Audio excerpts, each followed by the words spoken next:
Today is February 23, 2024. It is 1:57 p.m. and we are at the Center for Sacramento History in Sacramento, California. Please state your full name and spell it for me. Carlotta Ruiz, Carlotta-Ruiz. Okay, where were you born? I was born in Durango, Colorado. When were you born? October 21st, 1946. Please state your marital status. Married. Do you have children? One daughter, What is her name? Angelina Ruiz. And where were you raised? Well, I was, as I said, born in Colorado. Then from there we moved into Utah, in Weber Canyon, in a company town, and then into Ogden. So my dad went by jobs, basically. We were on the ranch when I was born in Bayfield, outside of Durango. We were there for about 3 years, and then moved into the company town, which is the cement town of Weber Canyon in Utah. And my dad worked there a couple of years. And then we moved into Ogden when he worked for the Hill Air Force Base. And that's where I started kindergarten there, and lived in Utah until I left. So. And so what did your parents do for a living? My father worked various jobs. Where they were in the Four Corners area, where we were, where they started out. He worked on sheep herding. He worked in lumber towns, or in lumbering. He did some mining. He worked in some of the, in Pueblo, Colorado, he worked in some of the smelter plants there.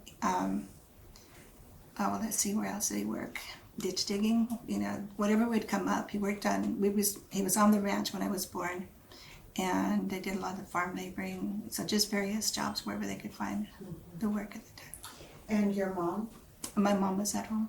And how many siblings do you have? I have 6 brothers and sisters. I have 4 brothers and 2 sisters. And where are you in that? I'm the oldest girl. You're the oldest girl. So Third in line. Third. Can you explain your life as a young child in Utah? Because you said you started kindergarten there, correct? I started kindergarten there, right?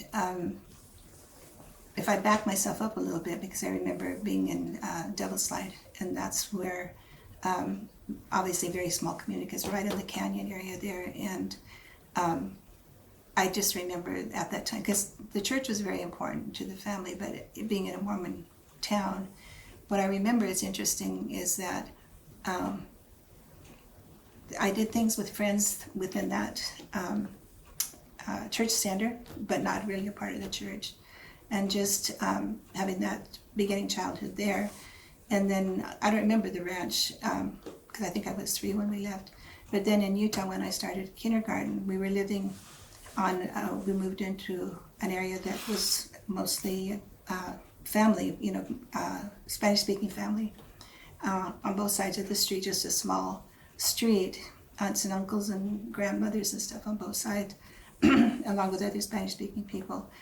And the closest school, they'd have to drive me to the school to get there.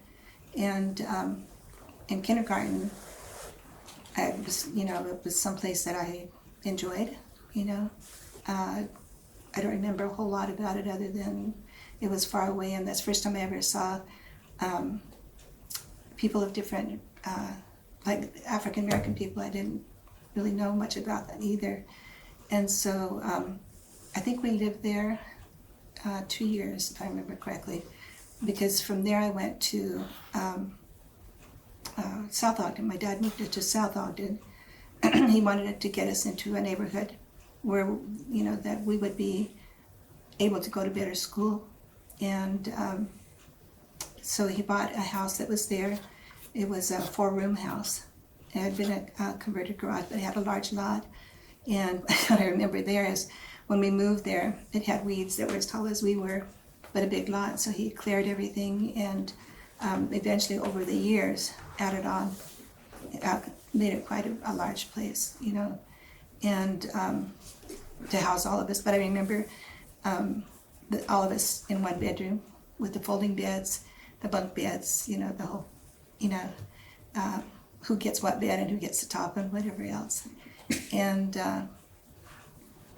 but just a good place to be. And then again, my dad working on everything. As far as the family and the relationships around the neighborhood, I do remember it was a little difficult at first because of who we were moving into the neighborhood. I know our neighbor to the right of us, the man was always very nice with the family, but his wife didn't want us there, and he had allowed my brothers to build a little fort up against his wooden fence, and she came down and chopped it all up. And then there were various things that happened until everybody got to know us, and then we became a part of the neighborhood. And as far as going to the schools, we would walk, and we had friends there, and we always knew that we were different in the sense that we were not only Spanish-speaking family, but that we were Catholic in a Mormon community. It wasn't overt kind of things, but it would be like,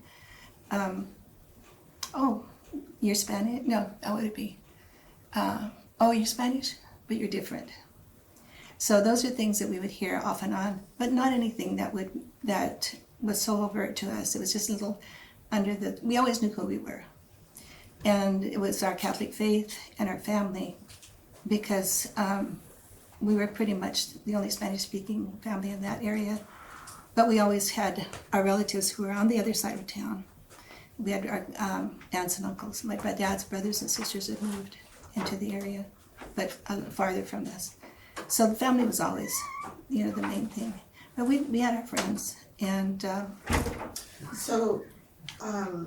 So both of your parents are Mexican or from Mexico? they're from New Mexico. From New Mexico. New Mexico, and they are from the old people that moved. They were from northern New Mexico and southern Colorado, which are generations back. And so we have the Spanish, obviously, and the Native American, and we have the French also. Mm-hmm. And so we're like back in the 1600s. That's how far back that I've been able to get back to. Generations back. So I'm just trying to make sense for like the general public, mm-hmm. in terms of how you explain like that you're moving to Utah and you know you're different, and you're using like the Spanish language as something that connects you, and, right, and Catholicism. But how is that interpreted in Utah? It was more that it would always be people trying to convert us. You know, it would be, oh, come to Mutual with me, you know, come in and be a part of this, or people would be, I don't know how to explain it. They had the church itself, the Mormon church itself, is very family oriented and have their you know, like Catholics do. And so we would be invited, you know, to be there or to be a part of something, or you know, you can only go so far, I guess you would say, you know, before religion would become a part of what would allow you to go even farther. And but as far as the friends, most of them didn't say much to us other than inviting us to be. We get a lot of missionaries, obviously, because, you know, it's a very religious area. So your family had to like resist a lot of those attempts. A lot of it, yes. And my dad was very good. Whenever the missionaries would come to the door, they would leave saying, "Sir, you know a lot about your Bible." You know, and they would do, you know, he'd have these long conversations with him, you know. And our friends never really pushed us, but they would say, "Oh, we were baptized for you," you know, to make us know that they cared about us, you know. And they would say, "We got baptized for you yesterday," so that, you know, you just accepted it as you went on, because they, you know, if they weren't mean to you, you were friends. Basically, is what it was. But you always knew that you were different. And so it was interesting. Later in my mom's years, she had me start looking at ancestry because we lived there so long in Utah.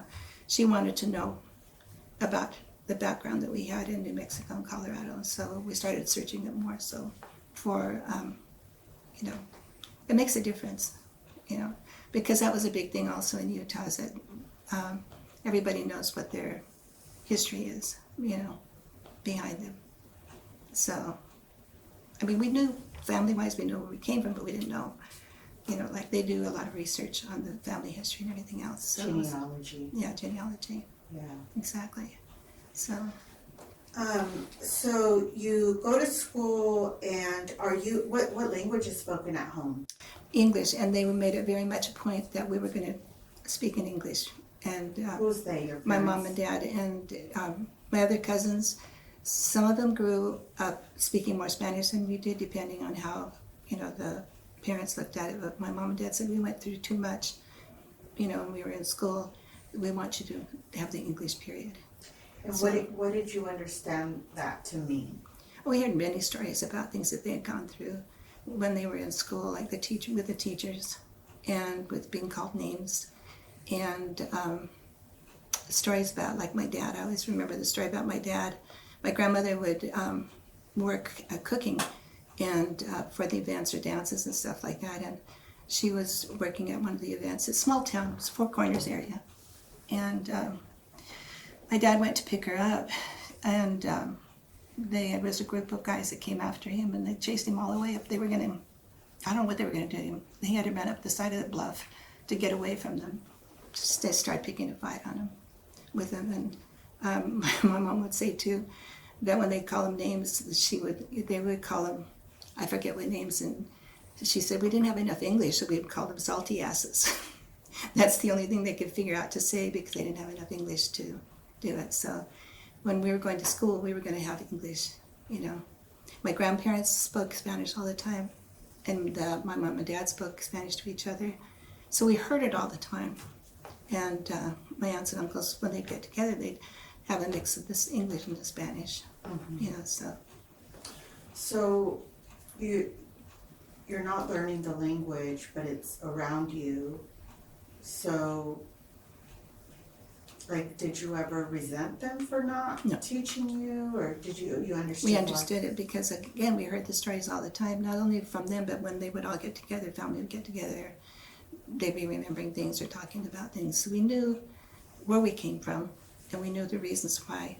We didn't take Spanish in school because my brothers, I think, if I remember correctly, I just, in my head, and if I asked my brother, he'd say, you know, my brother's like, I don't remember. But I do remember them wanting to take Spanish, but then they expected you to already speak Spanish. And so if you didn't have it right, you know, it was not a place that was comfortable to be in.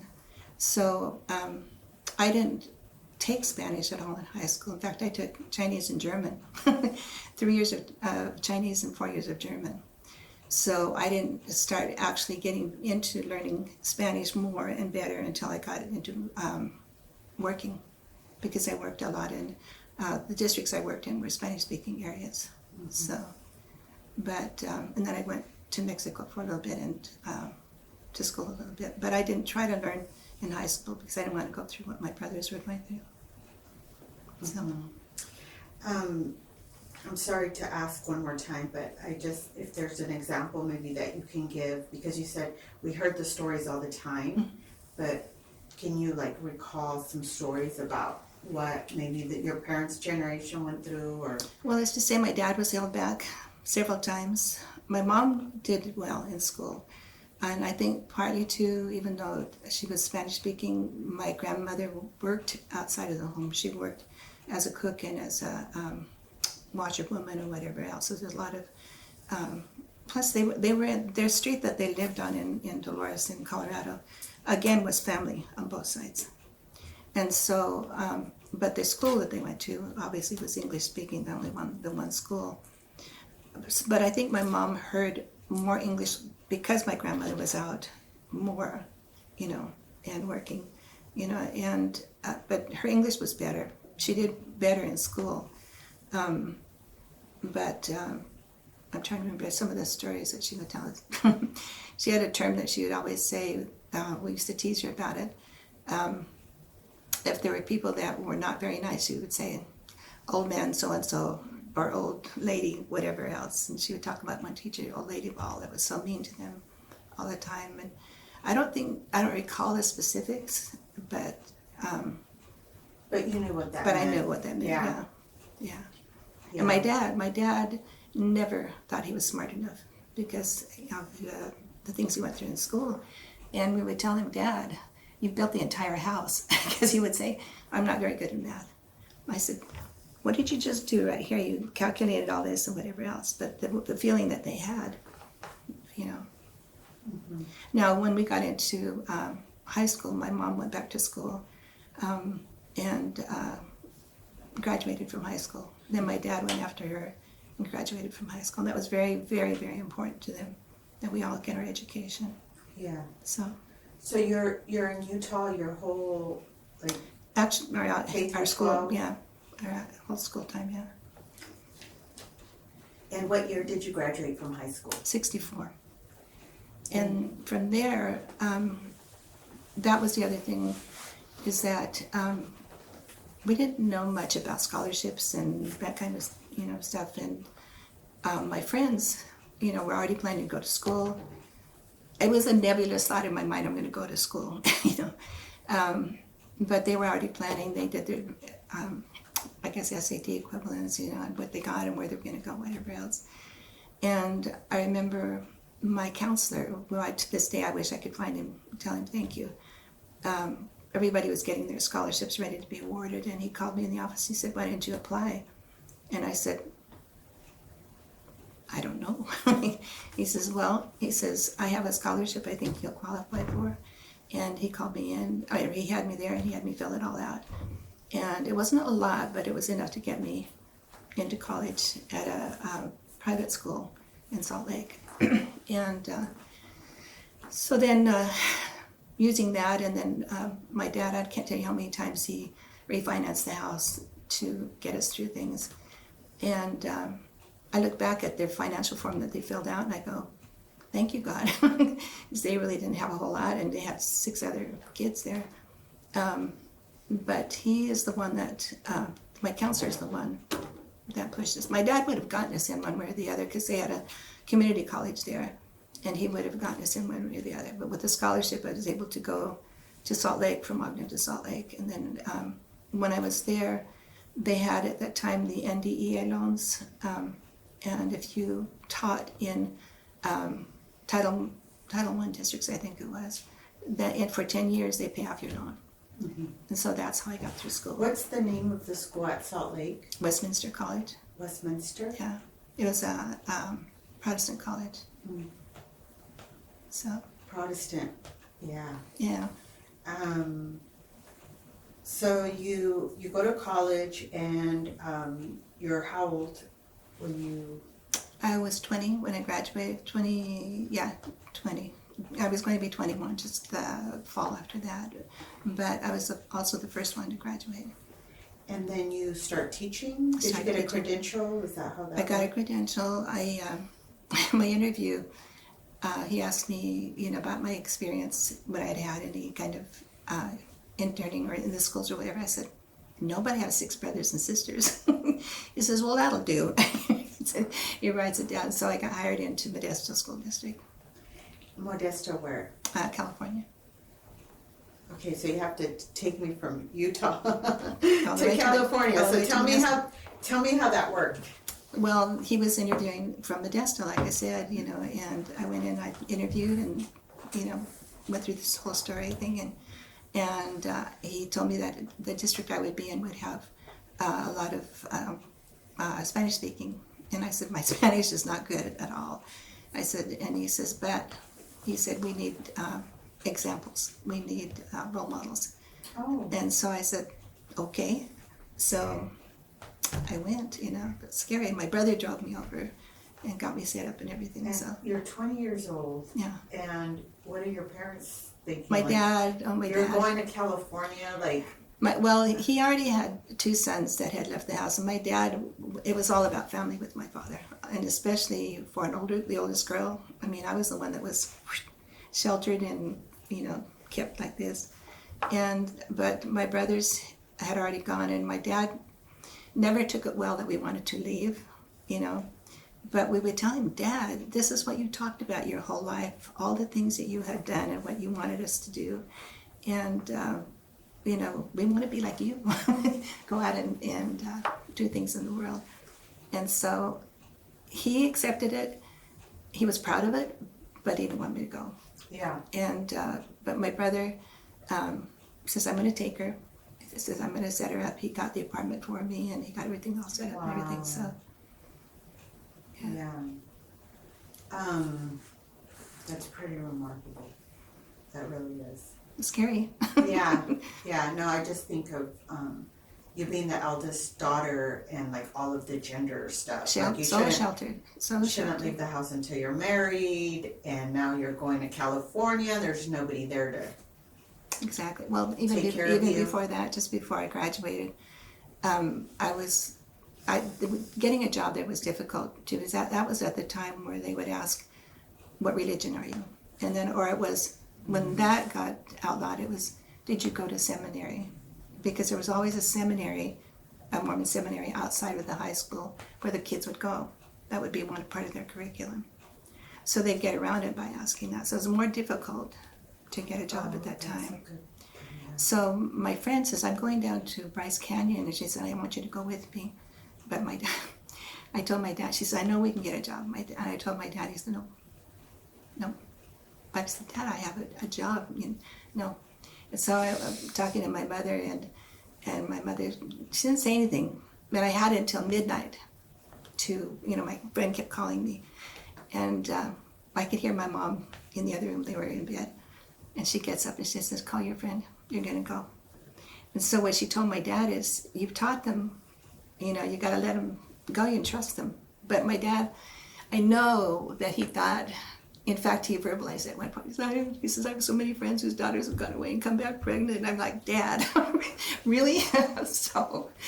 So yeah, that was the first time he had to let me go. And then the second time, and again, he was proud because I was a teacher on the first one that graduated, but it was really difficult for him to let go. Was it difficult for you? No.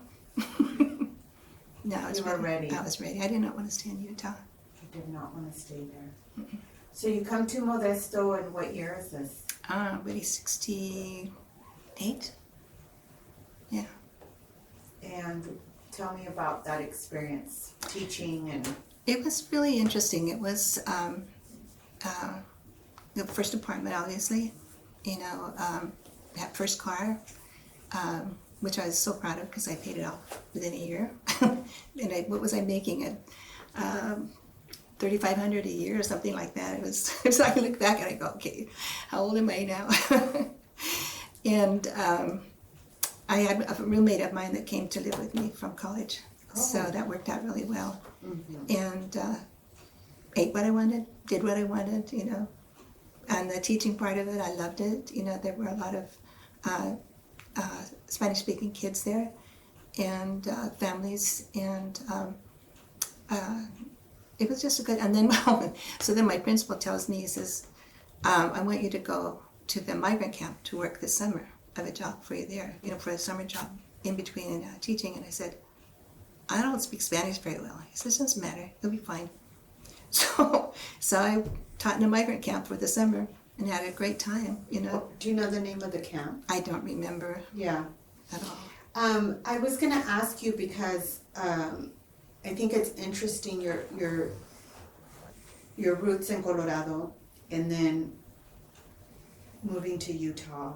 And I asked you a little bit of like, how are you seen? Is it Mexican? But now you're in California. Well, that's a whole other thing because So how did you relate to that shift? That was very interesting because, like I said, my family origins are out of New Mexico, generations back. Right. And it was always that we are not Mexican, we're Spanish. That was always how it was, And we knew Spanish, Indian, and French. And so you get here, and it's like, okay, because if you come here, then if you say you're Spanish, then it sounds like you're trying to be better than everybody else. So I just didn't say it, you know. But just let people assume, and if people ask me now, I say I'm Southwestern. Because unless you want to go into the whole history, you know. Or my mom would say, why'd you say you're Mexican? I said, well, technically, Mom, this was part of Mexico. And I'm sure somewhere in there, somewhere, people got married together, and I'm not going to, you know, explain everything to everybody, because unless they know the history. And I've met people from New Mexico that I've worked with that they go, oh, thank God I can talk to you because you understand the background part of it too. And but hearing the experience, obviously, the experience is so similar in not only in church but in social relationships and in language. You know, but we have the antique Spanish, we have the old Spanish. So when I first got here, I could tell where people had come from Texas or from Colorado, New Mexico. I could hear the differences in them. And, but I just kept quiet a lot. I'm a quiet person anyway, so I just kept quiet and absorbed. That's what I did. So places where we crossed over, you know, I was comfortable with it, and then I learned other things that actually we had in our background, but hadn't seen for a long time. So yeah. So are you relating to your students? Are you relating to like the migrant camps? Oh God, yes. Oh yeah. We had, like I said, we have. So the differences weren't that stark. It's family, it's social, it's the feelings, it's the how you express yourself, you know, and how the well, not only that, it's the I guess, how would you say it? It's a whole cultural thing that you relate to. I mean, that nobody never goes away. You know, you might have slightly different versions of customs, you know, but it's still there. It's the family. I mean, I went to Mexico for a summer. I mean, it's the same thing. You know, there's so much you can relate to. It's in the way that people express themselves, or the cariños, or whatever else. You know, it's there. You know. And so like you were talking about in Utah, how your dad moved you, like on purpose, they moved you to a better neighborhood so you can go to a better school. And so you went from like experiencing minority status, or, you know, being the outsider or being othered, and then you come to California, and now do you feel like there's so many of us, or how do you feel? At first it was a little bit of an outsider thing. And that's why I said I had to just sit and listen, you know, because I don't know how to explain it. Because there is a difference. Yeah. You know, there is a difference. And I can tell even people from Colorado, I can tell. And when I go to New Mexico, my sisters are both living in New Mexico. I see my family in New Mexico. I see my aunts and uncles and my grandparents and everything else, where I don't see as much here. But I see the facial, the body characteristics, and I hear the Spanish the way I used to hear it. But, and here, you know, it's different, but it's the same, you know. So my mother would come and she would say, I'm kind of not comfortable speaking Spanish because I don't feel like my Spanish is good enough. But I had to explain to her, it's not that, it's that it's Old Spanish. You know, it's different ways of speaking from different areas. So you're teaching for how long in Modesto? I taught 2 years there, and then I moved to San Jose, and I moved to the east side to Alum Rock, which is mostly Spanish-speaking area. I'll stop right in there. And that was there 8 years, 7 years, something like that. And that was interesting there. So you're how old now? 52 now, 77. So in 1977. And no, let's see, I'm 77. Actually, I'm 77. You're 77, but I'm asking how old were you when I started over there? Yeah, in San Jose. Let's see. We got married when I was in San Jose, so let's see, 2 years in Modesto. So I'd be 24, 23, 24, probably 24, somewhere around there. So let's talk about your marriage. So how do you meet your husband? Well, see, he doesn't like me to say this, but see, I met him when we were, I was 14, and he was my brother's friend. My dad had mistakenly thought that sending my brother to Catholic school would be good for him. No. So they met when my brother was in Catholic school, and he would come over to the house. And he seems to think that I was drooling over him, but no. My sister and I would just go, man, he is handsome. But we weren't interested in boyfriends at that time, you know. So he'd come over and weightlift with my brother, and my brother go to his family and stuff. And then after that, I didn't see him again until I was about 21. And then that's when my brother got together with him. He'd already been in the service, and my brother had come up to San Francisco to see, because they kept in touch all the time. They're like brothers, you know. And so I was there in Modesto, and my brother called me and said, bring a friend, you know, Robert's here in San Francisco. And that's when I saw him again, and that's when, and we dated for almost 5 years. But he was still in the middle of his wild oats time, and he was auditing, and he had girlfriends at every port. So, you know, and I was just starting out, and I really wasn't interested in getting married by any way, shape, or form. You know, I had things to do. So, you know, so we dated for a long time. You should say your husband's name. What's that? What's his name? Robert Ruiz. Okay, so you start dating, and you said he was in the service. What did he do? He was in the Army. He was in Vietnam. And at the time that my brother got to see him again, he had already come back. He had been wounded. I think he was at the hospital, had come out of the hospital at that time, and then he had kept in touch, and then we got together. But he was working for the bank when I saw him again. He started working for the bank, yeah. Bank of America. And so you're dating for, you said 5 years? Almost 5 years, yeah. Yeah. Well, so you're actually now about in your 4. late 20s? Yeah, I'm about 25, somewhere around there, 24, 25, something like that. Mm-hmm. Somewhere and around. You decide you're going to get married, or how did that happen? He proposed. I said, okay. So I was kind of shocked, but, you know, I did a lot of commuting back and forth. He did a lot of commuting back and forth all the time when we were seeing each other. But we got married in 71, excuse me, 71. And you said you weren't interested in getting married at first, but now what do you think changed for you to? The proposal. I never expected. You know, I didn't think, I want to get married now. I want to, you know, I was teaching, and he was living in another area, and I was living in teaching there, you know, and doing my thing. And so I obviously fell in love with him, you know, but it wasn't like, I need to marry him, you know. And when he proposed, it was like, yeah, sure, you know, because I did love him, you know, obviously, but it wasn't like I was looking to get married, you know. I was pretty independent, and it was funny because when we got married and we were trying to decide how to do our finances, and he says, are we going to combine them? I said, nope. I have my money, you have your money, and, you know, we'll figure out what to do with it. So, and besides, I told him, you're an auditor, and you balance to the penny, and I round up. So, and this is the difference between our personalities. So I said, no. And we've been very happy. Were your parents putting any pressure on you to get married since you were older? No. My dad had been happy if I hadn't gotten married, as long as I didn't go running around and being immoral. So Didn't come home pregnant. Pretty much. And my mom would always say, you girls do not depend on any man. You make your own way, you know. Mm-hmm. Unless it got to be, when we go home, my brothers would be there. Get your brother some food.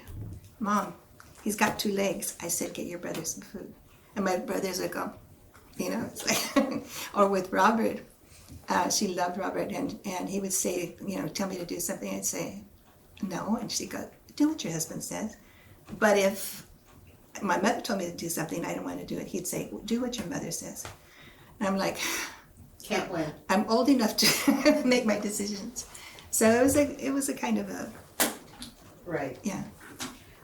So part of this interview, as you know, is on veterans. So right. I want to talk a little bit about what you knew about Robert's experience in Vietnam, how you got to learn. Did you ask questions? When did these conversations sort of come up in the marriage? I knew he'd been in Vietnam. I knew he'd been wounded. I didn't know much more than that. My brother would sometimes say, he was in some big battles or whatever else, but he never talked about it. Where I would hear him talk about it is if he was talking to someone on the phone, and they'd be talking about something, and they'd be having some kind of story, or if we were with his friends and they'd talk about something, I'd tell him, "You didn't tell me about that." He says, "It's not anything you really need to know." So he never really talked to me about being in the service, or he did tell me about being shot, because when I first met him, he was in a lot of pain, and then he was in Oakland at that time, and so the dampness and the cold would make his arm just ache. And so I made him a sleeve to put on it that keep, So I knew what he'd been through there, but he didn't go into the battles or the losing his friends or anything like that. And so I only knew it in the context of what my brother would say off and on and what I'd hear him say.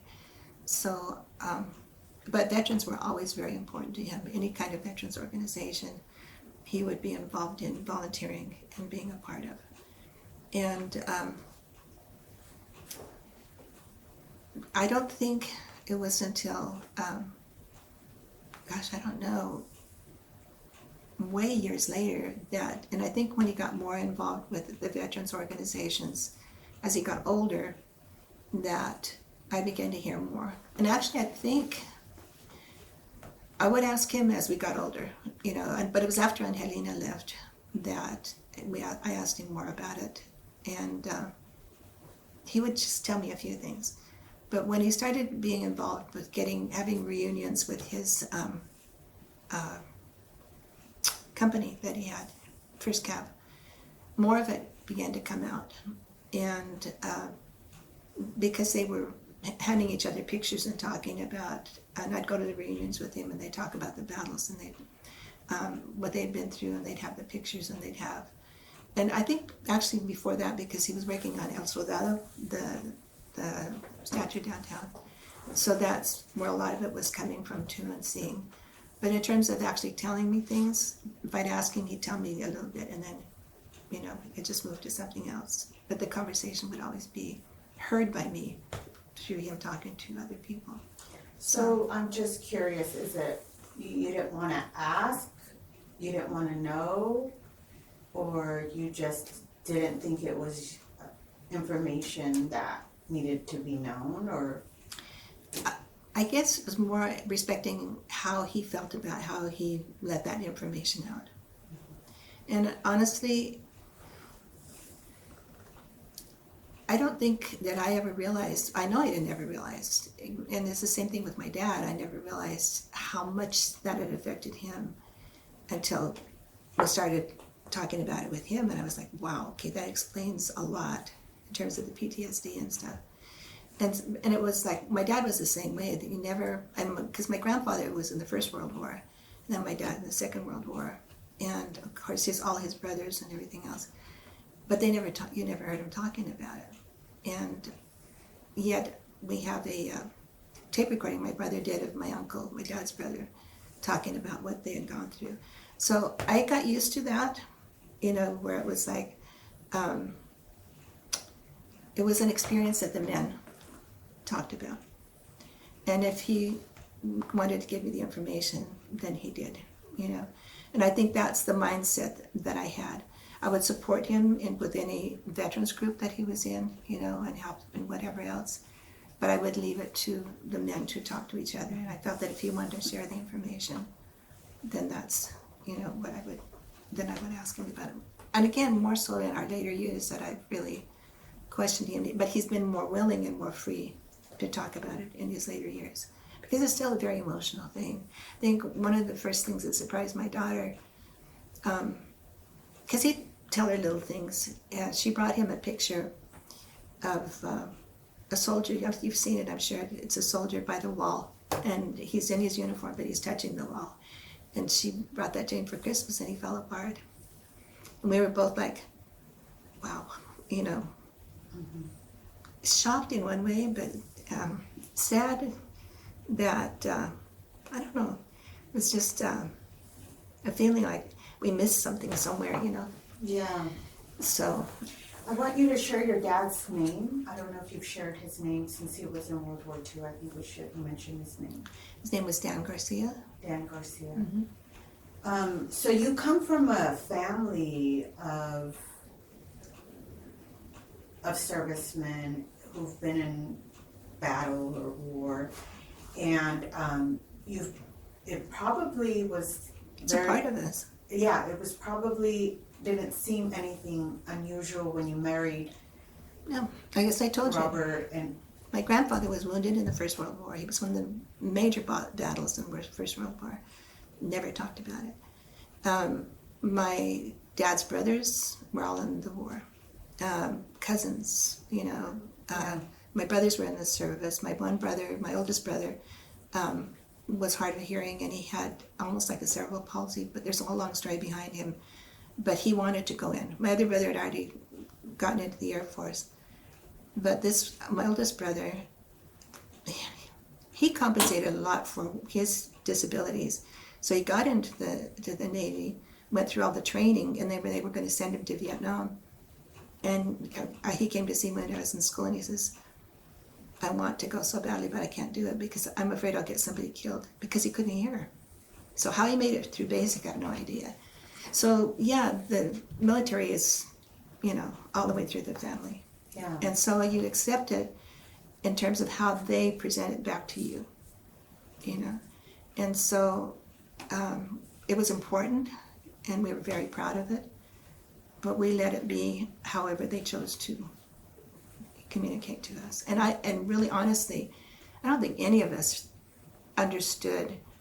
Well, I know we didn't understand the impact. I think my dad and my grandfather, because they'd sit in the back room and they'd play cards, and I think they talked there. I know that my dad with his brothers talked a lot. But I asked my mom one time, I said, so what did Dad do in the war? Because he would mention Tinian and Okinawa and Iwo Jima, you know, but not in the sense of what he actually. So my mom said, oh, he was cleanup. Well, in your mind, you know that our people are a lot of janitors and cleanup and do, you know, and build. So I'm thinking, oh, he's cleaning the barracks or whatever. No, he's cleaning out the caves in Okinawa, the Japanese caves, flame throwing and all of that stuff. And I didn't know that until way later. It was like, oh, wow, big difference, you know.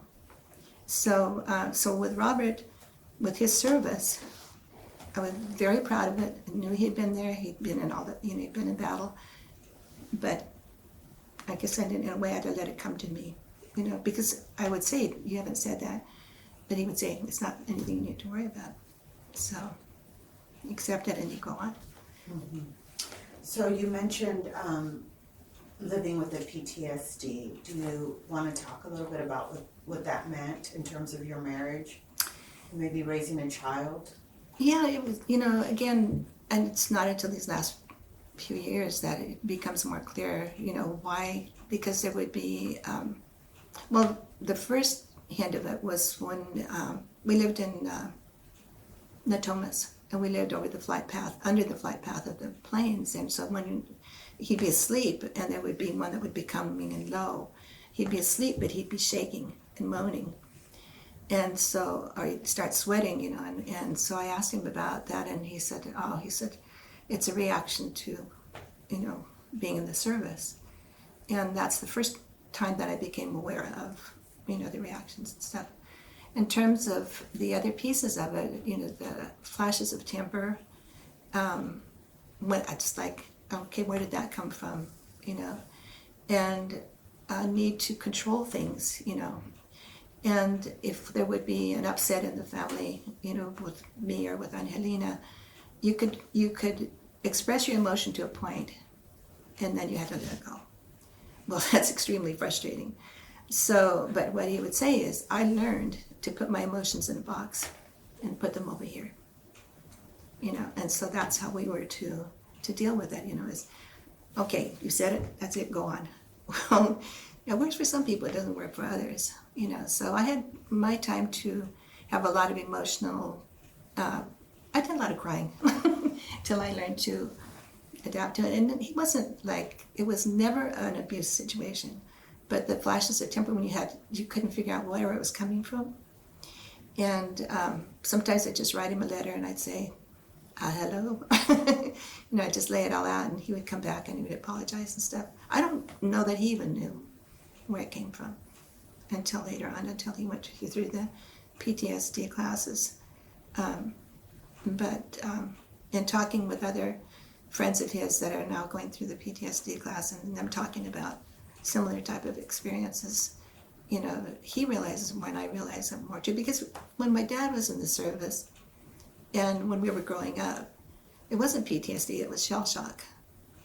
And at that time, the way that I absorbed that was that people who had shell shock from the service, generally, my younger impression is that they weren't very strong, you know. And so it's not until these later years when they've actually defined PTSD and how much, you know, the whole psychology behind it and everything that you really understand it. Because with my dad, there were things later in his years. And that's the other thing too, is that I find that I've heard through with him is that it doesn't always manifest itself until its later years, and it sure did with my dad.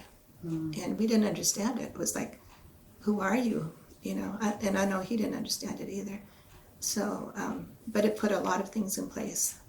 So, so like, what were some of the things that from your dad that came up later? Like, what are some examples of that? Well, he got more depression.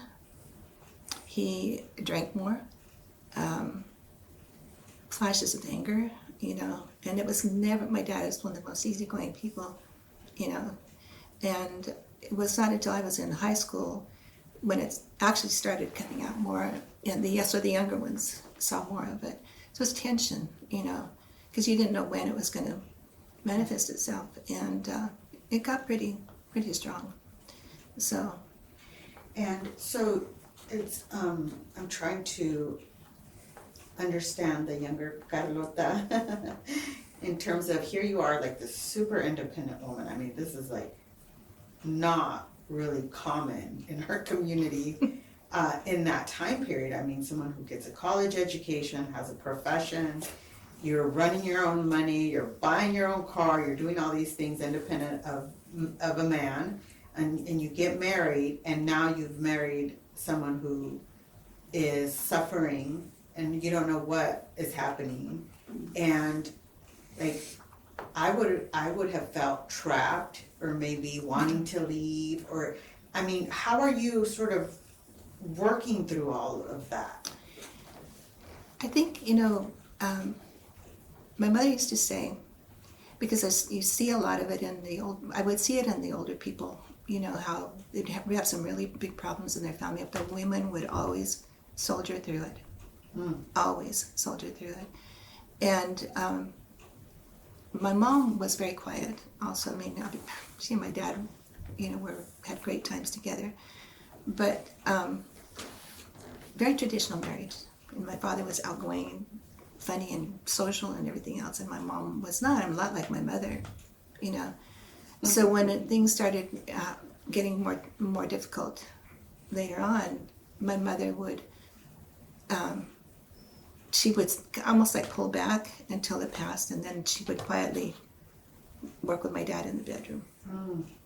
And, you know, for us, you know, and me being the oldest girl, I'd have to take my younger brothers and sisters and talk to them about how sometimes things happen in a marriage and you'll be okay. So I became the counselor. So, so with our marriage, it was like, I tended to look at everything that was good about him, you know, and, you know, this will pass. And as long as, if it ever got physical, I wouldn't be there, you know.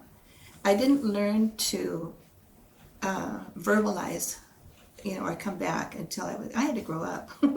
Basically, it's like I grew up in such a traditional family, you know. I had to learn how to I may have been independent in the world, but in terms of how to deal with things and talk back, not talk back, but actually be forcefully, back at something. I did that through writing letters. I would just lay it all out to him. But it never occurred to me to leave. The only time it would have was if he had hurt me or, come at me physically. Then that would have been, that one time, that would have been it, period.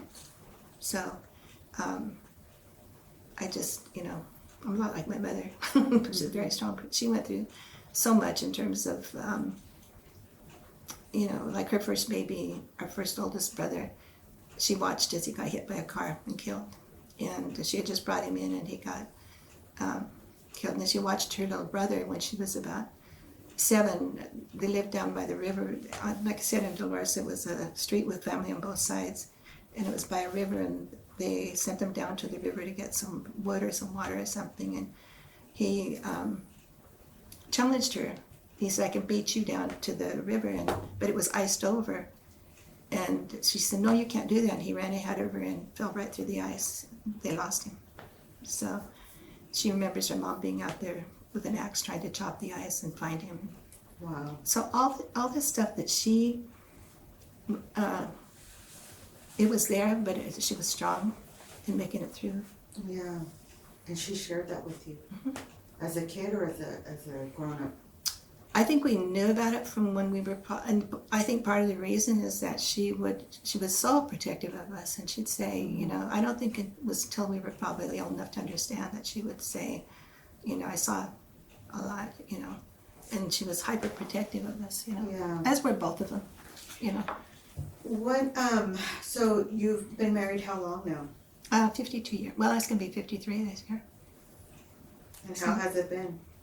Great. Sometimes I want to kill him. My sister's like, I'm going to kill him. If I'd been married to him, he'd be gone. So, but they love him. He's a wonderful person. Like I said, sometimes it's been like, I just have to go away somewhere, have a bottle of wine, just go take a drive because I will kill you. So, yeah, I mean, it's been a lot of crying, but it passes and you go on. And like I said, I always focus on what is good about him. What does he do spontaneously, outside of being an idiot sometimes, So if I can put my mind on that and try to put it in perspective, then I'm okay.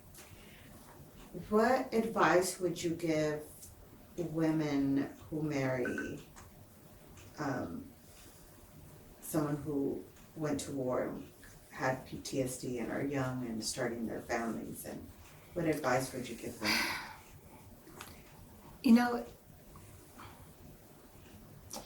First of all, get educated. Know what it is. That's number one. Because like I said, I didn't learn till way later in my life, and I could not understand where this is coming from. Because I'm a people pleaser. I don't like conflict, and I'm a people pleaser, and I'm a counselor and whatever else. So I couldn't understand it. But I think if you're marrying someone who's been in the service period, you need to get educated on what impact that has on them. Because part of it's PTSD, but also part of it's that male socialization in the service itself, that very hyper male socialization that they will either make a transition out of or not a transition out of. So I think educating yourself in terms of what the dynamics are, but also learning about PTSD and how it manifests itself. Sometimes it's just small things, and other times it's very overt, and recognizing. And is it a thing where we can work through it, or is it something that's going to damage me or hurt me, and we can't do anything else about it. But I do think that education, counseling for yourself. Is this something that I want to continue to move on with, and can I do anything about it to help this person? Because and everybody has their own tolerance for things, So that's the best thing I can say. And if you have a good support group, I always had my family around me, and I knew at any point that I could leave and go to my family, or my sisters or my brothers would come in a minute And I think that makes a huge difference, that you have a good support group around you also. Or I could call and talk to someone, you know, and get it out, you know, or something that would take me away from it, you know, to get some perspective in my mind too. Because if you were in an emotional state and you don't get perspective away from it, then it just keeps going and going and going. You almost have to step away, clear your mind of everything, look at it more logically, and then, you know, make your decisions from there. You know, so. Yeah. But one last thing, Yeah, what I go would for say, you don't have to stay in it if it's damaging, you know, to stay.